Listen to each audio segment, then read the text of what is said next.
Hello students, हमने पिछली class के अंदर कार्बन एंड कंपाउंड का लेक्चर नंबर फर्स्ट किया था।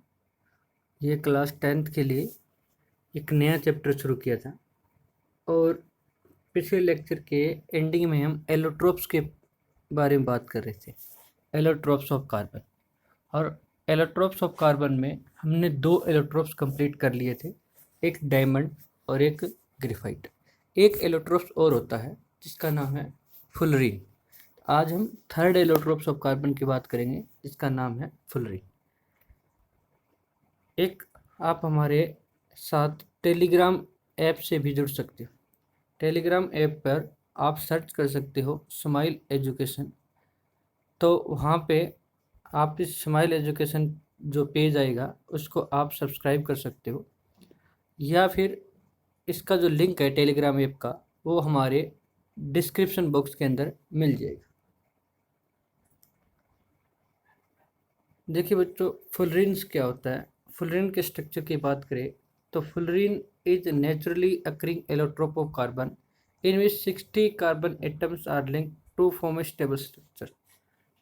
क्या होता है बच्चों, ये एक नेचुरली है, प्रकृति के द्वारा मिला हुआ एलोट्रोप है कार्बन का, और इसमें एक साथ 60 कार्बन जुड़े होते हैं, आपस में लिंक होते हैं और एक स्टेबल स्ट्रक्चर बनाते हैं, इसलिए इसको C60 भी बोला जाता है। Previously, only 2 forms of carbon, diamond and graphite, were known. The third allotrope of carbon are called fullerene, was discovered in 1985 by Robert Kurl. देखो, कोई ज़्यादा टाइम नहीं हुआ फुलरीन का, इसका मतलब इसकी स्टडी अभी चली रही है।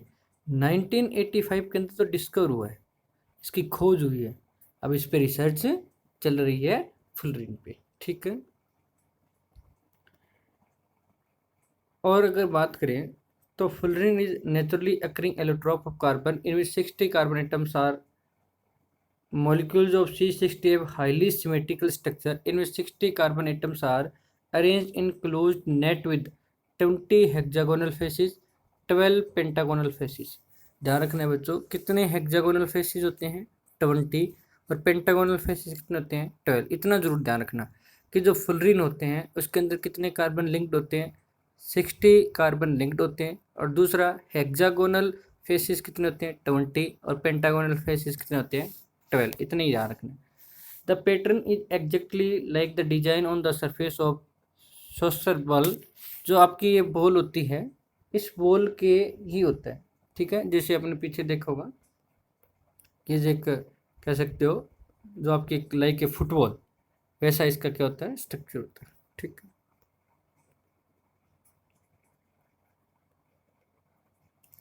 C60 has been found to form in shooting flames when hydrocarbons are burned।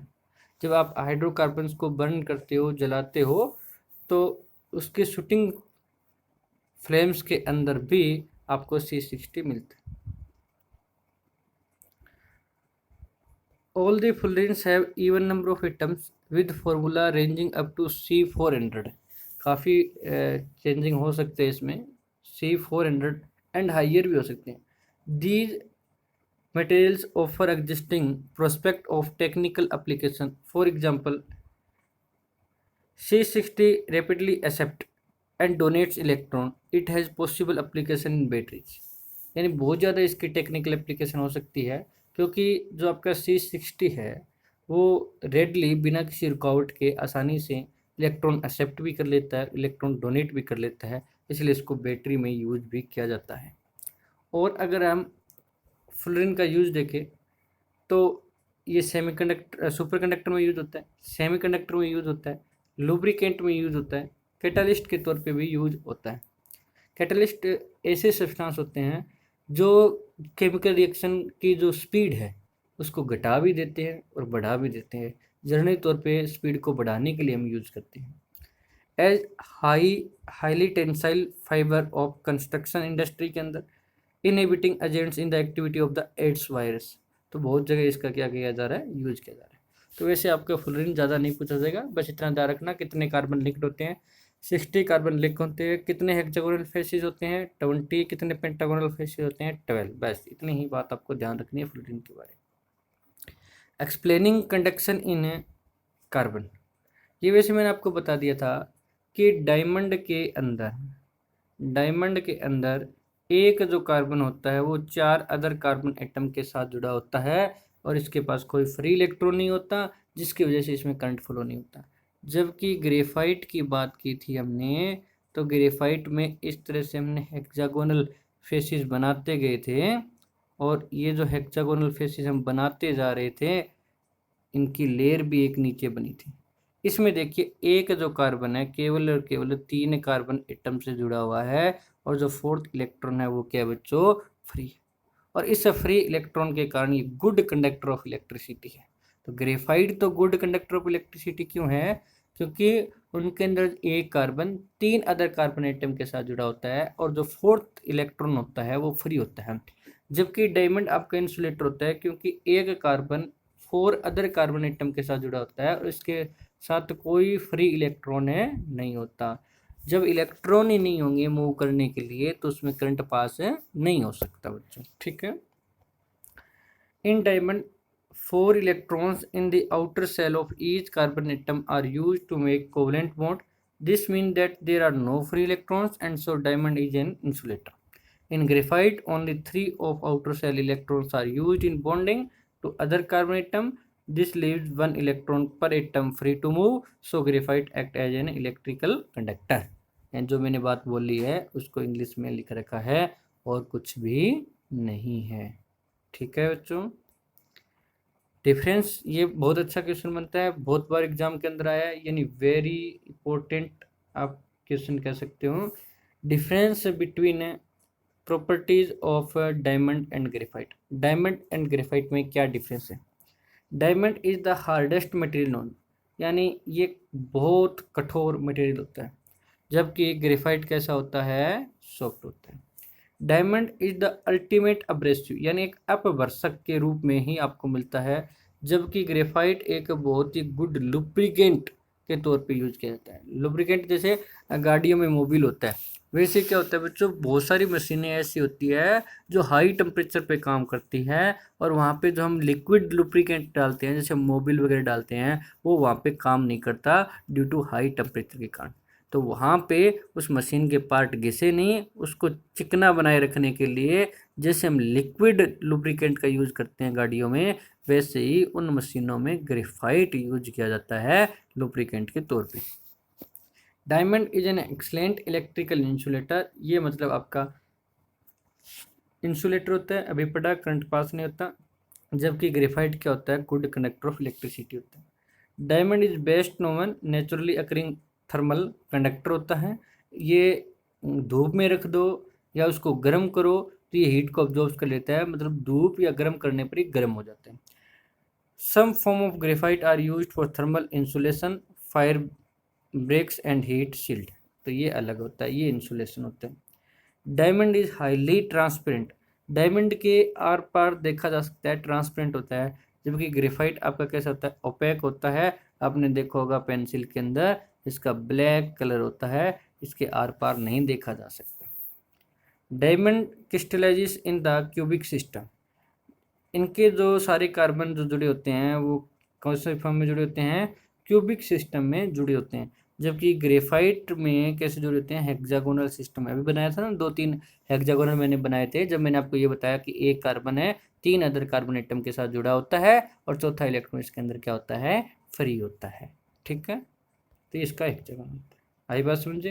तो काफ़ी इंपॉर्टेंट टॉपिक था ये, difference between properties of diamonds and graphite.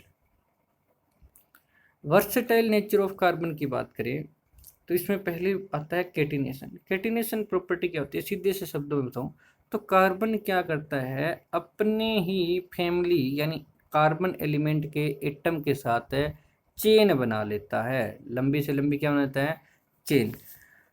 और ये जो चेन बनती है, यानी कहने का मतलब कार्बन कार्बन के बीच में जो बॉन्ड बनता है ये बॉन्ड स्टेबल होता है। वैसे बच्चों अपने फैमिली के साथ बॉन्ड बनाना, उससे जुड़े रहना बहुत मुश्किल काम है। कहते हैं ना, एक घर में जो 2 भाई होते हैं वो भी अलग हो जाते हैं, बट यहाँ पे नहीं है। कार्बन अपने फैमिली के जो मेंबर हैं, जो अदर एटम्स हैं, उनके साथ ये जुड़ा रहता है और एक स्टेबल बॉन्ड बनाता है। यही जो प्रॉपर्टी है इस कार्बन की, ये कैटिनेशन प्रॉपर्टी कहलाती है।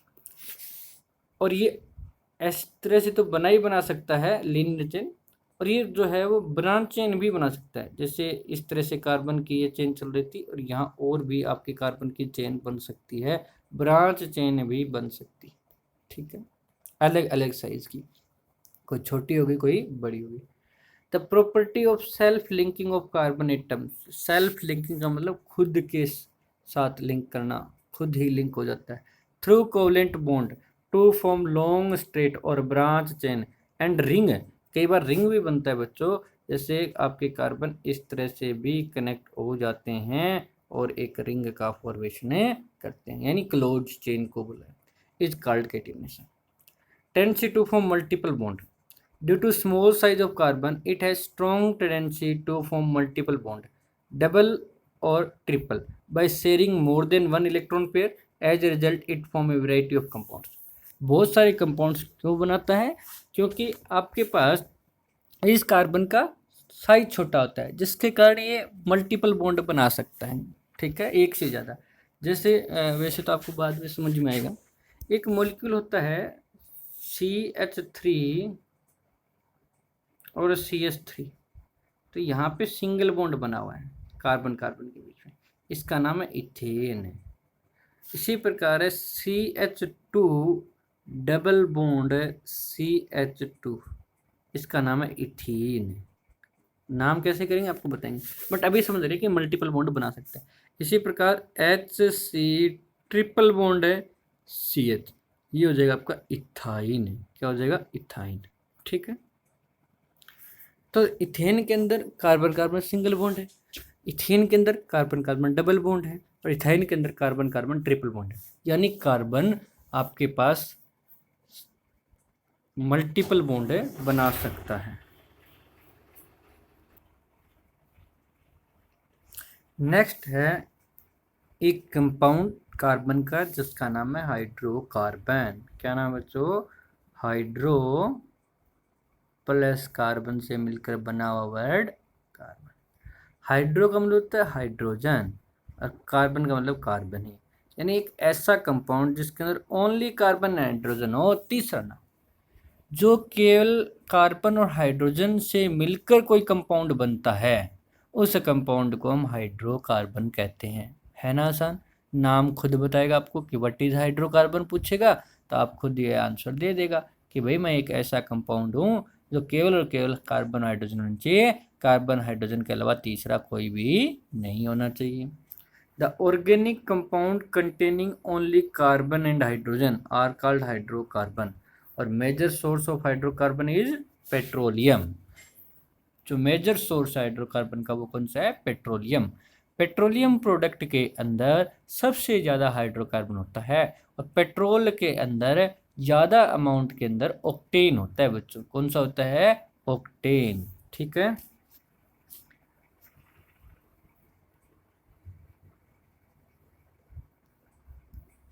अब बात करें टाइप्स ऑफ हाइड्रोकार्बन की। इसकी बात करें टाइप्स, दो प्रकार से हम डिवाइड कर सकते हैं। एक को बोल सकते हैं हम सेचुरेटेड हाइड्रोकार्बन, और एक को बोल सकते हैं अनसैचुरेटेड हाइड्रोकार्बन। सेचुरेटेड कार्बन को ही हम एक और नाम बोल सकते हैं एल्केन्स, और इसको हम बोल सकते हैं दो पार्ट में, अल्काइंस और अल्कीन्स। कौन कौन से? अल्काइन और अल्कीन। ठीक है, सेचुरेटेड हाइड्रोकार्बन क्या होता है? The hydrocarbon in which all the carbon atom, किसकी बात कर रहा हूँ? All the carbon atom is connected by single bond. सारे कार्बन एटम एक दूसरे के साथ अगर सिंगल बॉन्ड से जुड़े हुए हों तो उसको हम बोलते हैं बच्चों सेचुरेटेड हाइड्रोकार्बन। मतलब एक ऐसा ऑर्गेनिक कंपाउंड होना चाहिए जिसमें कार्बन हाइड्रोजन के अलावा कुछ भी नहीं होना चाहिए, तीसरा तो होना ही नहीं चाहिए।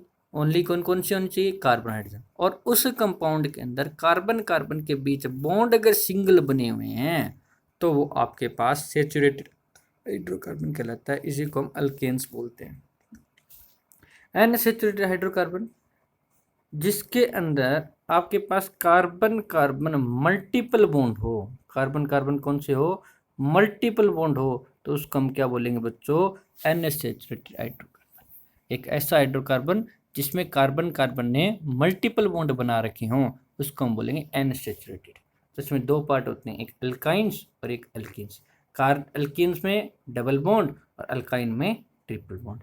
अगर at least one carbon carbon double bond बना हुआ है और हाइड्रोकार्बन है तो उसको हम बोलेंगे अल्कीन। और ऐसा हाइड्रोकार्बन जिसमें एटलीस्ट आपका one carbon carbon triple bond बना हुआ है तो उसको हम क्या बोलेंगे, अल्काइंस।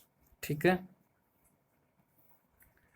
तो अल्केन्स क्या होता है, तो alkanes are saturated hydrocarbon containing only carbon carbon and carbon hydrogen single covalent bond.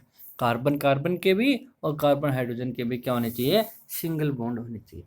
General फॉर्मूले की बात करें तो CnH2n+2। जैसे मैंने C1 रखा, N की वैल्यू 1 रखी तो C1H4 हो जाएगा। और बच्चों जो आपका ये अल्केन आ रहा है ना, अल्केन आ रहा है वो अलग वैल्यू पुट करनी है। जैसे एक कार्बन के लिए मीथ, दो कार्बन के लिए ईट, वैसे तो नोमेनक्लेचर करेंगे पर अभी बता रहा हूँ थोड़ा सा। 3 के लिए प्रोप, 4 के लिए ब्यूट और 5 के लिए पेंट। ठीक है, इस तरह से। तो ये बन गया आपका एक कार्बन की चेन तो मीथ, बाकी एज इट इज। इसी प्रकार अगर मैं C2 लिखता तो N की वैल्यू 2 पुट करूंगा तो 2 × 2 + 2 कितना बन जाएगा, 6। C2H6, इसका नाम क्या हो जाएगा, इथेन। C3 रख दूंगा तो 3 × 2 + 2 तो कितना हो जाएगा, 8। C3H8 को क्या लिखूंगा, प्रोपेन। क्या लिखूंगा, प्रोपेन। इस तरह से बहुत सारे कंपाउंड्स हो सकते हैं। जनरल फॉर्मूला हमारा CnH2n+2 रहेगा। ओके बच्चों, चलिए नेक्स्ट है alkyne. These are unsaturated hydrocarbons which contain carbon-carbon double bond. They contain 2 hydrogen atom less than corresponding alkanes. इसमें आपके कम से कम 2 तो होनी चाहिए और इसमें आपके पास 2 हाइड्रोजन कम भी होते हैं अल्केन से बच्चों। ठीक है, तो जनरल फॉर्मूला क्या बनेगा, CnH2n+2 किसका था, अल्केन का। और इसमें 2 हाइड्रोजन क्या कर दें, कम कर दें, लेस होते हैं ना इसमें 2 हाइड्रोजन, CnH2n बनेगा। क्या बनेगा, CnH2n। और नाम क्या रहेगा इसका, अल्कीन ही होता है। क्या नाम होता है इसका। और अलग की वैल्यू क्या करेंगे, जितने कार्बन की चेन बनेंगे, एक कार्बन की चेन तो मीथ, 2 कार्बन की चेन ईथ, 3 कार्बन की चेन प्रोप, 4 कार्बन की चेन ब्यूट। ठीक है, जैसे अगर मैं 2 पुट करता हूँ, 1 तो पुट कर ही नहीं सकता। N की वैल्यू कहाँ से स्टार्ट करनी है बच्चों, आपको एटलीस्ट 2 से स्टार्ट करनी है। ठीक है, तो अगर C2 रखूँगा तो H हो जाएगा मेरे पास 4 और इसका नाम हो जाएगा इथीन। क्या नाम हो जाएगा, इथीन। कार्बन के 2 की जंगल ईथ, इनएजिटी। अगर हम बात करें C3 की तो H कितना हो जाएगा आपका 6 और इसको हम क्या बोलेंगे, प्रोपीन। क्या बोलेंगे, प्रोपीन। ठीक है, इसी प्रकार C4 H कितना हो जाएगा 8 और इसको हम क्या बोलेंगे, ब्यूटीन। क्या बोलेंगे, ब्यूटीन। ठीक है, इसका जनरल फॉर्मूला होता है CnH2n, जबकि अल्केन का होता था CnH2n+2। ठीक है, अल्काइंस में ट्रिपल बॉन्ड हो जाएंगे। They are also unsaturated hydrocarbon which contain carbon carbon triple bond. They contain 4 hydrogen atom less the corresponding alkanes and 2 hydrogen atom less than the corresponding alkene. Alkene से तो 2 कम होंगे, alkane से 4 कम होंगे। तो general formula क्या बन गया, CnH2n-2 बन गया।